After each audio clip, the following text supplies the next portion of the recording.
یہ باب استفعال سے جب کوئی آتا ہے، استنصار مدد حاصل کرنا، مدد لینا، استخارہ خیر طلب کرنا، خیر حاصل کرنا۔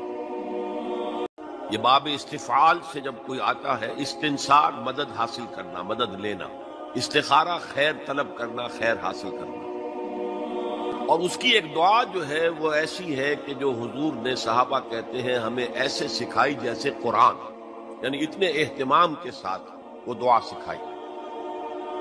وہ دعا پڑھتے رہنا یہ ایک مستقل گویا کہ انسان کا استخارہ ہونا چاہیے اس کے معمولات میں۔ کوئی بھی مسئلہ درپیش ہے تو آدمی دعا کرے، اللہم انی استخیرک بعلمک واستقدرک بقدرتک، اے اللہ میں تیرے علم سے خیر مانگتا ہوں اور تیری جو قدرت ہے اسی سے قدرت چاہتا ہوں کہ مجھے بھی کچھ طاقت حاصل ہو جائے۔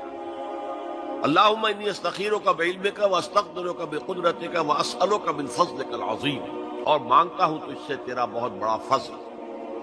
اللہم ان کنت تعلم ان ھذا الامر خیر لی فی دینی ومعاشی وعاقبۃ امری، اے اللہ تیرے علم میں اگر یہ کام جو میں کرنے چلا ہوں یا یہ رشتہ جو ہم کو تجویز کر رہے ہیں، اگر تیرے علم میں یہ ہے کہ یہ ہمارے لیے دین اور دنیا اور آخرت کے اعتبار سے بہتر ہے، فقدر ہو لی، تو وہ ہمارے لیے اس کو ہمارے لیے آسان کر دے، میسر کر دے، میسر ہو لی اسے ہمارے لیے آسان کر دے، ثم بارک لی فی، اور پھر اس میں ہمیں برکتیں عطا فرما۔ وَإِن كُنتَ تَعْلَمُ أَنَّ هَذَا الْأَمْرَ شَرٌّ لِّي فِي دِينِي وَمَعَاشِي وَعَاقِبَةِ أَمْرِي، اور اگر تیرے علم میں یہ ہے کہ یہ کام ہمارے لیے شر ہے، برائی ہے، دین میں بھی دنیا میں بھی اور عاقبت کے اعتبار سے بھی، فَاصْرِفْهُ عَنَّا یا عَنِّي، تو پھر اس کام کو مجھ سے دور کر دے، وَاصْرِفْنِي عَنْهُ، اور مجھے اس سے دور کر دے، اسے مجھ سے دور کر دے، وَاقْدُرْ لِي الْخَيْرَ حَيْثُ كَانَ ثُمَّ أَرْضِنِي بِهِ، اور اللہ خیر جہاں بھی ہو تیرے علم میں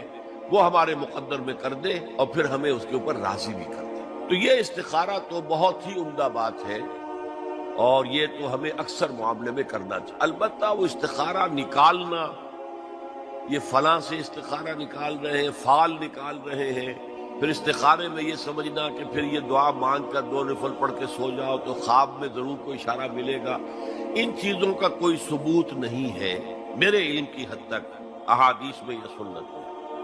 بہرحال اگر اللہ تعالیٰ اشارہ کر دے کوئی خواب کے اندر تو بھی کوئی بعید بات تو نہیں ہے، لیکن یہ کہ اصل میں دعا استخارہ جو ہے بس وہ ہے اصل استخارہ، اور وہ بہت عمدہ چیز ہے اور وہ ایمان کے عین مطابق ہے کہ اللہ ہم نہیں جانتے تو جانتا ہے، ہم شارٹ سائٹڈ ہیں، ہمیں یہ چیز اچھی لگ رہی ہے، ہمیں پتہ نہیں شاید اس کے پیچھے کوئی بری چیز چلی آ رہی ہے۔ قرآن نے کہا ہے وَعَسَىٰ أَن تَكْرَهُوا شَيْئًا وَهُوَ خَيْرٌ لَكُمْ وَعَسَىٰ أَن تُحِبُّوا شَيْئًا وَهُوَ شَرٌّ لَكُمْ وَاللَّهُ يَعْلَمُ وَأَنتُمْ لَا تَعْلَمُونَ، ہو سکتا ہے تم کسی چیز کو برا سمجھو حالانکہ اسی میں تمہارا خیر ہو، اور ہو سکتا ہے تم کسی چیز سے محبت کرو حالانکہ اس میں تمہارے لیے شر ہو، اللہ جانتا ہے تم نہیں جانتے۔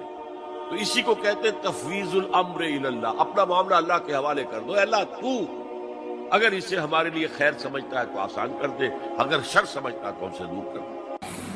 استخارہ ایک بہت اچھا کام ہے۔ وہ کیا ہے؟ استخارے کے معنی ہے خیر طلب کرنا، اور اس کی ایک دعا ہے جو اللہ تعالیٰ نے، اللہ کے رسول نے سکھائی ہے صحابہ کو، اور صحابہ یہ کہتے ہیں کہ ہمیں اس طرح یہ دعا اللہ کے رسول نے سکھائی جیسے قرآن سکھایا، یعنی اتنی اہمیت کے ساتھ۔ اس کا مسئلہ کیا ہوتا ہے کہ آپ ایک کام کرنے چلے ہیں، ابھی آپ کا دل جو ہے وہ کچھ تذبذب میں ہے کہ یہ کام ٹھیک ہے یا نہیں ہے، اس کا نتیجہ اچھا ہوگا کہ نہیں ہوگا، یہ بیل منڈے چڑھے گی کہ نہیں چڑھے گی، تو اس جو آپ کا جو اندر کا جو تذبذب ہے اس کو ختم کرنے کے لیے دعا کی جاتی ہے کہ اے اللہ میں تیرے علم سے خیر چاہتا ہوں، اللہم انی استخیرک بعلمک واستقدرک بقدرتک، اور جو تیری قدرت ہے اسی سے میں چاہتا ہوں کہ مجھے بھی قدرت کچھ حاصل ہو جائے فیصلہ کرنے کی۔ تو اس کے بعد فرماتے ہیں فإنک تعلم ولا اعلم، تو جانتا ہے میں نہیں جانتا، وتقدر ولا اقدر، اور تجھے قدرت حاصل ہے مجھے نہیں حاصل ہے۔ اب آیا اصل، اللہم ان کنت تعلم ان ھذا الامر خیر لی فی دینی ومعاشی وعاقبۃ امری، اے اللہ اگر تیرے علم میں یہ ہے کہ یہ کام میں اپنی بیٹی کا رشتہ فلاں سے کرنے چلا ہوں، اگر تیرے علم میں یہ ہے کہ یہ بہتر ہے میری آخرت اور دنیا کے اعتبار سے اور نتائج کے اعتبار سے، فقدرہ لی، تو پھر اس کو طے کر دے میرے لیے، ویسرہ لی، میرے لیے آسان کر دے، ثم ارضنی بہ، اور پھر مجھے اس پر راضی بھی کر دے۔ وَإِن كُنتَ تَعْلَمُ، اگر تو یہ جانتا ہو، تیرے علم میں یہ ہو، ان هذا الامر شر لی فی دینی وعاشی وعاقبۃ امری، کہ یہ کام تو میرے لیے شر ہے، اصل میں مجھے نظر تو نہیں آ رہا نا، میں تو شارٹ سائٹڈ ہوں، تو جانتا ہے کہ خیر ہے یا شر ہے۔ اگر یہ شر ہے تو اسے پھیر دے، مجھ سے دور کر دے، اپنی قدرت سے اس کو ہٹا دے، مجھے اس سے ہٹا دے، اسے مجھ سے ہٹا دے۔ وَاقْدُرْ لِي الْخَيْرَ حَيْثُ كَانَ، اور جہاں سے بھی ہو مجھے خیر عطا فرما، ثم ارضنی بہ، اور پھر اس پر مجھے راضی بھی کر۔ یہ ہے دعائے استخارہ، اللہ تعالیٰ سے فیصلہ چاہنا۔ اس کے بعد اللہ تعالیٰ جو ہے انسان کے دل کو جما دیتا ہے کسی ایک رخ کے اوپر۔ اب اس کی جو باقی ہمارے ہاں جو ہو گئی ہے شکل کہ کوئی خواب میں آئے، کوئی نشان نظر آئے، یہ کوئی استخارے کا حصہ نہیں ہے، یہ اس کے اندر اضافی چیزیں ہیں۔ لیکن یہ ہو سکتا ہے کہ انسان رات کو جو ہے 2 نفل نماز پڑھے اور اس کے بعد یہ دعا استخارہ کر کے سو جائے۔ ہو سکتا ہے کوئی خواب کے اندر اسے کوئی اشارہ مل جائے، امکان ہے اس کا، لیکن یہ ہے کہ یہ کوئی ضروری نہیں ہے۔ یہ صرف یہ ہے کہ دل کا کسی پہلو پر پھر جم جانا، ٹھک جانا، یہ اس بات کی علامت ہوگی کہ میں نے اللہ سے بات کہی تھی، اللہ نے میرے دل کو اس پر جما دیا ہے، تو یقیناً اس میں خیر ہے۔ جو لوگ اللہ پر ایمان لائیں، کہیں کہ ہمارا رب اللہ ہے، پھر اس پر جم جائیں، ان پر فرشتوں کا نزول ہوتا ہے۔ نہ کوئی غم کرو نہ خوف، خوشیاں مناؤ جنت کی جس کا تم سے وعدہ کیا گیا تھا۔ اللہ کی ربوبیت پر اطمینان جب انسان کو ہو جاتا، میرا رب اللہ ہے، ربی اللہ، انسان کے لیے نہ کوئی کھٹکا، نہ کوئی خطرہ، نہ کوئی خوف، نہ کوئی حزن۔ جو کچھ ہو رہا ہے کس کے اذن سے ہو رہا ہے؟ اللہ کے اذن سے۔ اللہ کے اذن کے بغیر پتہ تک نہیں ہلتا۔ یہ کوئی اندھا بہرا مادہ نہیں ہے جس سے مجھے کوئی خوف ہو۔ اندھا بھینسا چلا رہا ہو اس سے تو ڈرنے کا ہر انسان کو ڈرنا چاہیے، نہ معلوم کس کو ٹکر مار دے، لیکن نہیں، اس کائنات کو چلانے والا ایک سمیع و بصیر خدا ہے۔ وہ جو میرا دوست ہے، میرا ولی ہے، اللہ ولی الذین آمنوا یخرجہم من الظلمات الی النور، اللہ اہل ایمان کا ولی ہے، ساتھی ہے، پشت پناہ ہے، مددگار ہے، حمایتی ہے۔ بتائیے جسے یقین ہو جائے کہ اللہ میرا مددگار، اللہ میرا محافظ، اللہ میرا پشت پناہ، اللہ میرا حمایتی، اس کے لیے کوئی خوف ہوگا؟ اس سے کوئی ڈر ہوگا؟ میں مثال دیا کرتا ہوں ایک بہت سادہ، پنجاب کے دیہات کی۔ تو بڑا چودھری ہے اور کوئی غریب کسان ہے۔ اس غریب کسان کے جانوروں کو ہر وقت اندیشہ ہوگا چوری کا، کوئی میری بھینس کھول کر نہ لے جائے، کوئی میرا بیل کھول کر نہ لے جائے۔ لیکن جس کے بارے میں یہ سب کو معلوم ہو کہ وہ جو بڑا چودھری ہے وہ اس کا دوست ہے، اس کی بچیا کو کوئی خوف ہوگا؟ اس کی بھینس پر کوئی ہاتھ ڈالے گا؟ اسے کوئی اندیشہ ہوگا؟ نہیں۔ کیوں؟ کہ وہ بڑا چودھری، بڑا اس کا یہاں کا سردار، جاگیردار، سب کو معلوم ہے وہ میرا دوست ہے، کوئی میرے خلاف اقدام نہیں کر سکتا۔ اس دنیا میں یہ چھوٹی سی بات اگر آپ کے دلی اطمینان اور سکون کا باعث بن سکتی ہے تو ذرا تصور کیجئے۔ میں لفظ تصور استعمال کروں گا صرف اس لیے کہ اس کا ہم جس کو کہتے ہیں ادراک اور شعور کر نہیں سکتے، اگر کے ساتھ کر سکتے۔ اگر یقین ہو کہ اللہ میرا مددگار اور یقین ہو کہ اللہ ہر آن میرے ساتھ ہے، پھر کوئی خوف، کس کا خوف؟ کوئی شے اللہ سے بالا تر ہے؟ کوئی قوت اس سے زیادہ طاقتور ہے؟ کوئی اس کے ارادے کو بدلنے والا ہے؟ کوئی اس کی مشیت کے آڑے آنے والا ہے؟ یہی بات ہے جو حضور نے فرمائی، یہ ایمان کا حاصل ہے لب لباب،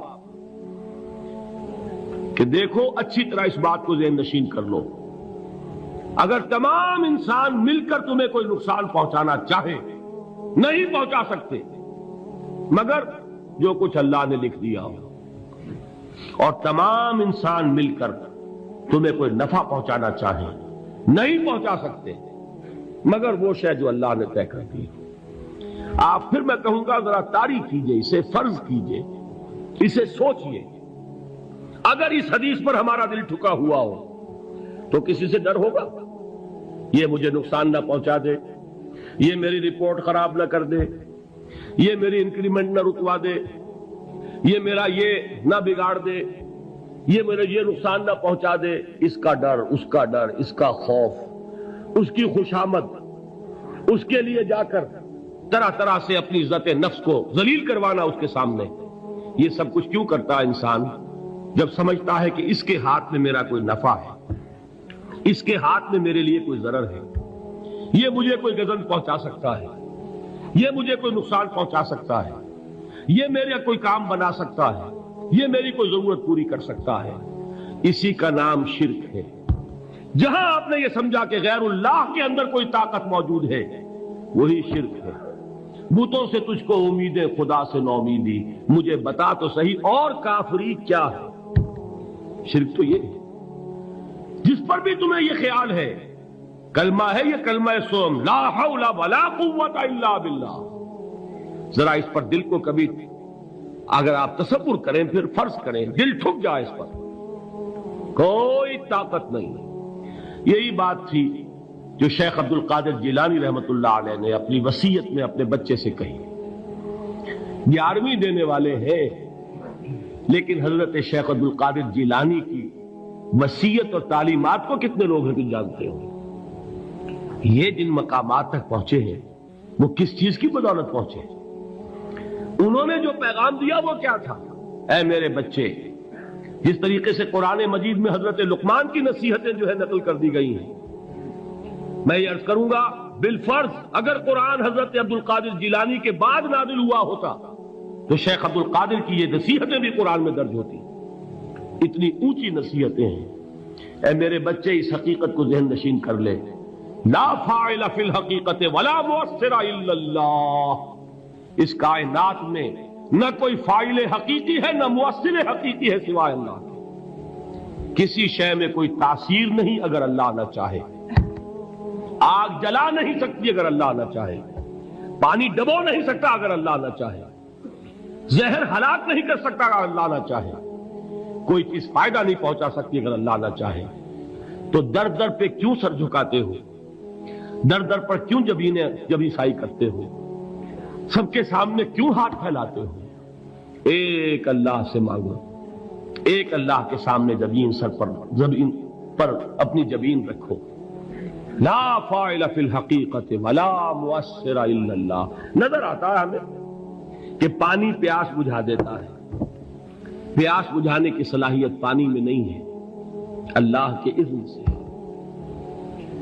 کھانا بھوک مٹا دیتا ہے، بھوک مٹانے کی صلاحیت کھانے میں نہیں ہے، اذن رب میں ہے۔ دیکھیے یہی یقین تھا حضرت موسیٰ علیہ السلام کا واقعہ یاد کیجئے۔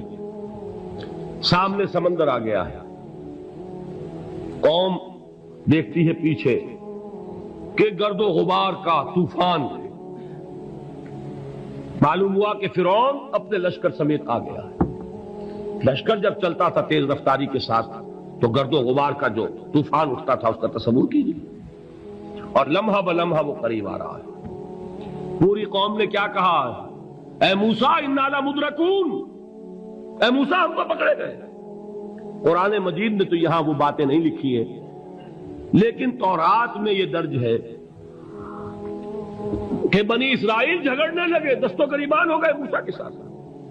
موسیٰ میں یہاں مروایا لا کر، اس سے تو ہم ہی بہتر تھے۔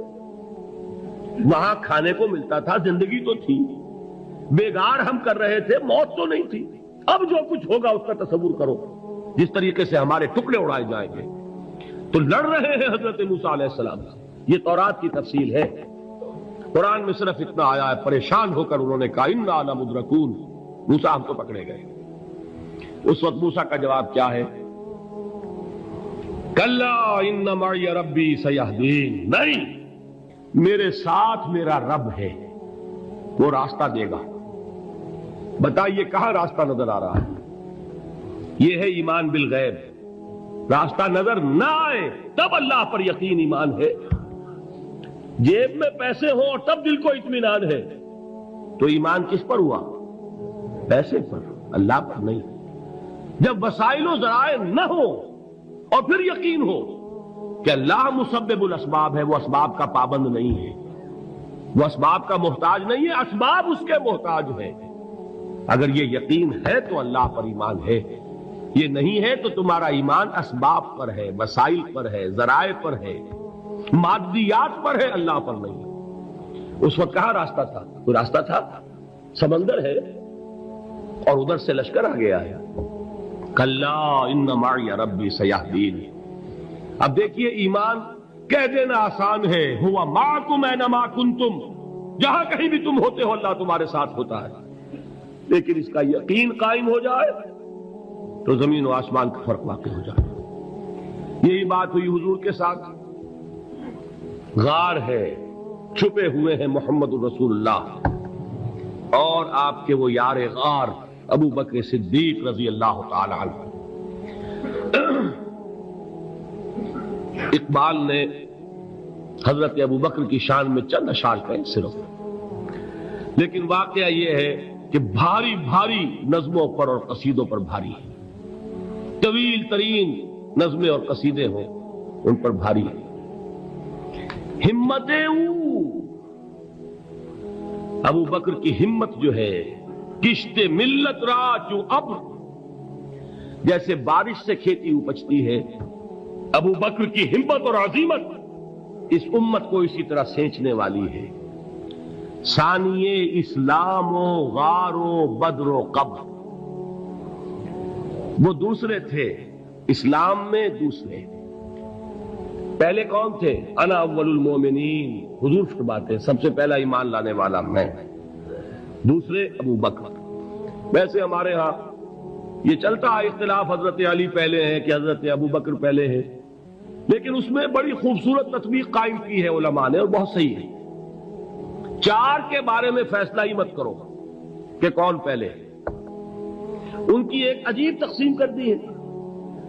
آزاد مردوں میں، بالغ مردوں میں سب سے پہلے ابو بکر، بچوں میں سب سے پہلے علی، خواتین میں سب سے پہلے خدیجہ، اور غلاموں میں سب سے پہلے زید ابن حارثہ۔ بڑی پیاری تقسیم ہے، یہ چاروں ہی پہلے ہیں، ہر ایک کے لیے اولیت ہے۔ اور واقعہ یہ ہے کہ اگر زمانی اعتبار سے تعین ہوگا تو پہلے خدیجۃ الکبریٰ آئیں گی رضی اللہ تعالی عنہ۔ کسی اور سے بات کرنے کی نوبت بعد میں آ سکتی ہے، پہلے تو اہلیہ محترمہ سے بات ہوئی، آتے ہی پہلی وحی ہوئی ہے، ابھی تبلیغ کا حکم نہیں تھا۔ کس کو بتایا واقعہ؟ ابھی اپنی نبوت کی تبلیغ کا تو حکم ہی نہیں آیا۔ واقعہ کس کا ہے؟ وہ خدیجہ کا ہے۔ جب کہا ہے کہ خشیت علی نفسی، مجھے اپنی جان کا اندیشہ ہے، تو کیا جواب دیا خدیجہ نے رضی اللہ تعالی عنہا؟ وہ صدیقۃ الکبریٰ ہے۔ صدیقات جو ہے خواتین، ان میں چوٹی پر خدیجۃ الکبریٰ ہے رضی اللہ تعالی عنہا، اور صدیق جو مرد ہیں ان میں صدیق اکبر ہے ابو بکر صدیق رضی اللہ تعالی عنہ، لیکن صدیقات میں چوٹی پر۔ جب حضور نے فرمایا خشیت علی نفسی، کیا فرمایا؟ کیا عرض کیا؟ کیسے تسلی دی؟ نہیں نہیں، اللہ آپ کو ضائع نہیں کرے گا، آپ غریبوں کے ہمدرد ہیں، آپ مساکین کے تکالیف رفع کرنے والے ہیں، آپ بیواؤں کی سرپرستی کرتے ہیں، آپ مسافروں کی خدمت کرتے ہیں، اللہ آپ کو ضائع نہیں کرے گا۔ یہ یقین ہے اس خاتون کے اندر۔ خیر وہ ایک علیحدہ بات ہو جائے گی۔ میرے دل پر حضرت خدیجہ رضی اللہ تعالی عنہ کی شخصیت کا بڑا گہرا نقش ہے، جو وہ کوئی اور ہی وقت اور موقع ہوا تو بیان ہوگا۔